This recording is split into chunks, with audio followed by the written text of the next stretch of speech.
अनीस और दीप्ति एक दूसरे से बेपनाह मोहब्बत करते थे।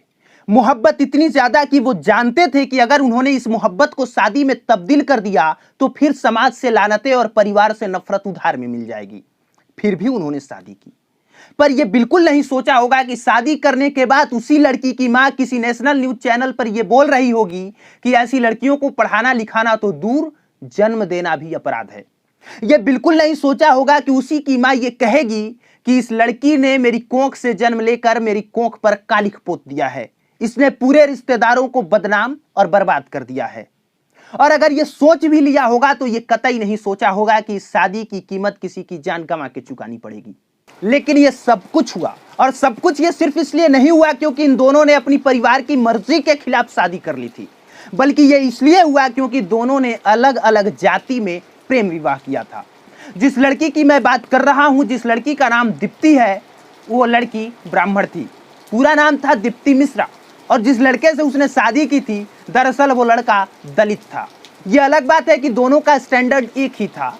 यह अलग बात है कि जिस पद पर लड़की कार्यरत थी, उसी पद पर लड़के का भी सिलेक्शन हो गया था।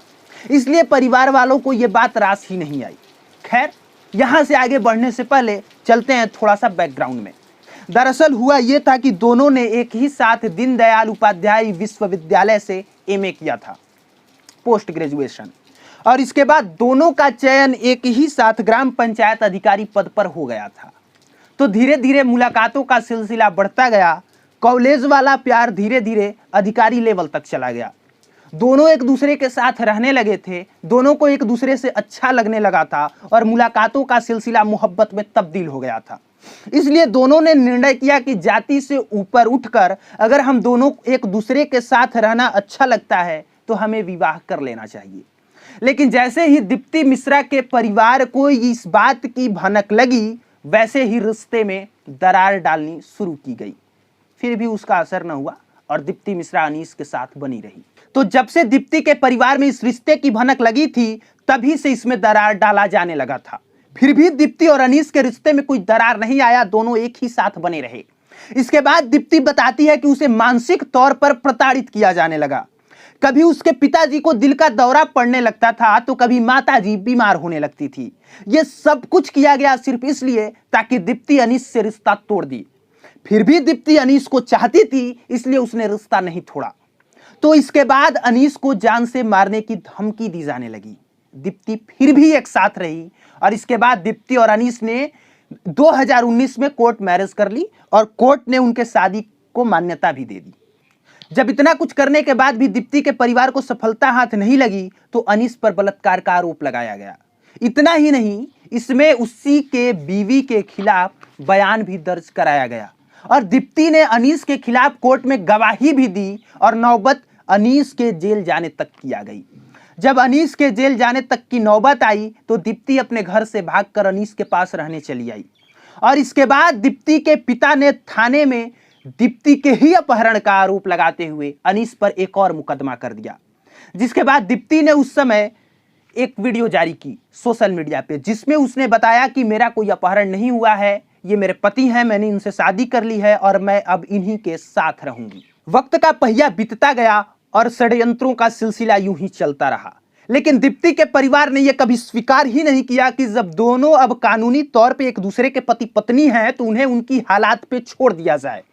जब दोनों एक दूसरे को समझ चुके हैं, वो नाबालिग हैं ही नहीं, तो उन्हें उनकी मर्जी के हिसाब से जिंदगी जीनी दी जाए। वो फिर भी हस्तक्षेप करते रहे, और आखिरकार 28 मई को दोनों ने झारखंडी मंदिर में शादी कर ली। उनका रिसेप्शन भी हुआ, लेकिन दीप्ति के परिवार का कोई भी सदस्य शामिल नहीं हुआ। यहां तक से कि दीप्ति के 4 भाई बहन कोई नहीं आया, किसी ने कोई साथ नहीं दिया। और फिर एक दिन 24 जुलाई को जब अनीस अपने चाचा के साथ किसी दुकान से वापस लौट रहा था, फोन पर बात करते हुए चाचा से थोड़ी दूर आगे निकल गया था। तब तक पीछे से 4 लोग बाइक पर बैठे आते हैं, जिनका चेहरा कपड़ों से पूरी तरह से ढका होता है, और चाचा के ही सामने अनीस पर आक्रमण करते हैं। धारदार हथियार से उसका गला रेत देते हैं। अनीस की मौत हो जाती है। बचाव में जब चाचा दौड़ते हैं तो उन्हें भी मारा जाता है। चाचा अब अस्पताल में भर्ती हैं, और इस तरह से ये प्रेम कहानी जो कभी पूरी ही नहीं हो पाई, वो पूरी होने से पहले इस तरह से खत्म भी हो गई। आज भी अगर यही कहानी फिल्म में दिखाई जा रही होती, अगर यही कोई हीरो होता, कोई हीरोइन होती, जिसमें कास्ट सिस्टम दिखाया जा रहा होता, तो हम ये मना रहे होते कि हीरो को हीरोइन मिल जाए। हम ये सोच रहे होते कि सब कुछ सही तरीके से हो और हैप्पी एंडिंग हो जाए। पर अफसोस कि ये रियल लाइफ है। यहां पे हर चीज में हमें जातीय एंगल देना है, जातीय एंगल से देखना है और जातीय वाला चश्मा पहन के ही एनालिसिस करना है। ये तो खैर दीप्ति के नजरिए से हमने कहानी बताई है। अगर दीप्ति के माँ या दीप्ति के परिवार वालों के नजरिए से मैं कहानी बताऊं तो वो बस यही कहते हैं कि हमारा इसमें कोई हाथ नहीं है, हमने नहीं मारा है। लेकिन दीप्ति की माँ डंके की चोट पे कहती है कि ऐसी लड़कियों को पढ़ाना लिखाना तो दूर, कोख से जन्म देना भी अपराध है। इसने हमारी कोख पर कालिख पोत दिया है, पूरे रिश्तेदारों और परिवारों को बदनाम और बर्बाद कर दिया है। बाकी की आप मानसिकता समझ सकते हैं। आखिरी में मैं बस यही अपील करूंगा कि अगर अपने बेटा या बेटी के फैसले पे समाज से पहले परिवार साथ दे दे तो शायद समाज को कुछ कहने और करने के लिए बचता भी नहीं है। समाज तभी तक कुछ कहता, कुछ करता और कुछ बोलता है जब तक परिवार ही साथ नहीं दे रहा होता। सोचिए अगर दीप्ति के परिवार ने दीप्ति का साथ दे दिया होता तो उस समाज का भय ही नहीं होता जिस समाज के भय से दीप्ति के परिवार वालों ने इस कांड को अंजाम दिया है। बाकी की चीजें अब कोर्ट में चलेंगी। एक जो उसके चश्मदीद गवाह हैं वो भी अभी अस्पताल में भर्ती हैं और उन्हीं के हिसाब से अब कानूनी कार्रवाई होगी। बाकी ये फैसला किधर से कैसे क्या होगा ये आगे की कहानी में आपको समझ में आएगी।